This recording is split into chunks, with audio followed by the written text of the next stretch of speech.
जय हिंद, जय भारत। दोस्तों, शहीद आजम भगत सिंह के क्रांतिकारी जीवन पर चल रही वीडियो सीरीज के पिछले वीडियो में आपने देखा किस तरह कलकत्ता में भगत सिंह की भेंट जतिन दास से होती है और कलकत्ता में ही बम के लिए गन कॉटन तैयार किया जाता है। यदि आपने वो वीडियो अभी नहीं देखा है तो उसका लिंक नीचे डिस्क्रिप्शन में दे दिया गया है। आज की कहानी को अच्छे से समझने के लिए आप उसे जरूर देखिए। अब कहानी को आगे बढ़ाते हैं। फरवरी 1929 में पार्टी की गतिविधियों का केंद्र आगरा में एस्टैब्लिश किया जा चुका था। हींग की मंडी में मकान नंबर 1784 की दूसरी मंजिल 10 रुपए महीना के किराए पर ले ली गई थी। यह घर मूलतः बम बनाने के लिए इस्तेमाल होना था। इन्हीं दिनों साथी क्रांतिकारी डॉक्टर गया प्रसाद भी सुखदेव के सुझाव पर फिरोजपुर में अपनी डिस्पेंसरी बंद कर देते हैं और वहां का कुछ सामान कोई डॉक्टर दीवान सिंह थे उनको 25 रुपए में बेच देते हैं और पार्टी के काम आने वाले केमिकल्स को आगरा लेकर आ जाते हैं। वहां नाई की मंडी में मकान नंबर 1483 को 13 रुपए महीना किराए पर लेते हैं। इस मकान का उपयोग मुख्य रूप से क्रांतिकारियों के आवास के रूप में होना है। कलकत्ता से गन कॉटन और बम के 2 खोल लेकर भगत सिंह आगरा पहुंच जाते हैं। जतिन दास भी योजना के अनुसार 14 फरवरी 1929 को सुबह सुबह आगरा पहुंच जाते हैं। भगत सिंह जतिन दास को नया नाम देते हैं मास्टर जी। उसी दिन बम बनाने का काम शुरू हो जाता है। बम के लिए तैयार किए जा रहे केमिकल्स की बदबू बाहर तक ना जाए, इसके लिए घर के दरवाजे और खिड़कियों के पास धूप जलती रहती है। बम बनाने की प्रक्रिया के समय भगत सिंह, सुखदेव, चंद्रशेखर आजाद, शिव वर्मा, विजय कुमार सिन्हा, सदाशिवराव मलकापुरकर भी जतिन दास से प्रशिक्षण लेते हैं। 14 फरवरी को ही विजय कुमार सिन्हा को आगरा जेल के किसी वार्डर से सूचना मिलती है कि काकोरी केस में सजा याफ्ता क्रांतिकारी जोगेश चंद्र चटर्जी को आगरा जेल से 15 फरवरी की शाम को तूफान मेल के द्वारा लखनऊ जेल में शिफ्ट किया जाएगा। तुरंत योजना बन जाती है कि आगरा से कानपुर के बीच में रेल को कहीं उचित जगह पर रोककर जोगेश चंद्र चटर्जी को छुड़ाया जाए। इसके लिए बम की भी आवश्यकता पड़ सकती है, इसलिए समय रहते कम से कम एक बम जरूर तैयार कर लिया जाए। वो बर्तन जिसमें बम में प्रयोग होने के लिए केमिकल्स को स्टोव पर रखकर गर्म किया जा रहा है, तैयार किया जा रहा है, वो बर्तन टूट जाता है, जिसके कारण 14 तारीख को बम नहीं बन पाता। लेकिन अगले दिन 15 तारीख को बम तैयार हो जाता है। लेकिन कितनी जल्दी में सब काम हो रहा था, सोचिए। बम परीक्षण का कोई समय नहीं मिलता और ये मतवाले उसी रात यानी 15 फरवरी की रात को ही उस बम को इस्तेमाल करने के लिए मजबूर थे। परंतु फिर सूचना मिलती है कि जोगेश चंद्र चटर्जी को 15 फरवरी नहीं बल्कि 16 फरवरी को शिफ्ट किया जाएगा। लेकिन 16 फरवरी को जिस रेलगाड़ी से उनको आगरा से लखनऊ ले जाने की सूचना थी, उस रेलगाड़ी से पहले ही किसी दूसरी रेलगाड़ी से वो ले जाए जा चुके थे, इसलिए ये योजना सफल नहीं हो सकी।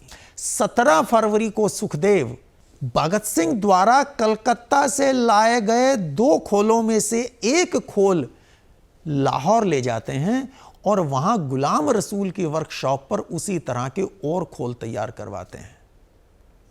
ध्यान रहे, आगे चलकर इसी गुलाम रसूल से मिली सूचना के आधार पर पुलिस 15 अप्रैल 1929 को सुबह सुबह लाहौर में सुखदेव, किशोरीलाल और जय गोपाल को कश्मीर बिल्डिंग्स में चल रही बम फैक्ट्री से गिरफ्तार करती है।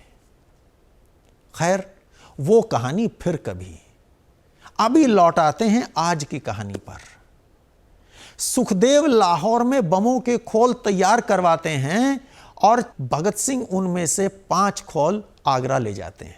आते ही अन्य साथियों की मदद से इन खोलों को भरने का काम शुरू हो जाता है।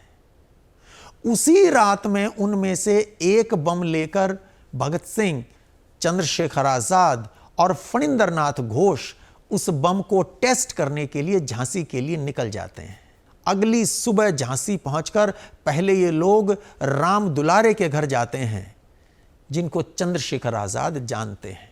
वहीं पर साथी क्रांतिकारी सदाशिवराव मलकापुरकर मिलते हैं और फिर ये चारों लोग एक टैक्सी लेकर झांसी से बबीना रोड पर लगभग 20 मील दूर निकल जाते हैं। टैक्सी के ड्राइवर का नाम था रमानंद। टैक्सी खुद आजाद चलाते हैं ताकि ड्राइवर को संदेह हुए बिना ये लोग अपनी पसंद की जगह पर जा सकें और वहां गाड़ी रोक सकें। सही जगह देखकर आजाद सड़क किनारे टैक्सी रोक देते हैं और ड्राइवर को टैक्सी में ही रहने का आदेश देकर ये चारों जंगल के अंदर चले जाते हैं।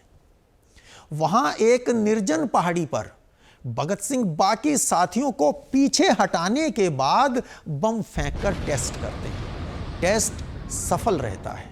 इसके बाद वापस झांसी के लिए चल पड़ते हैं।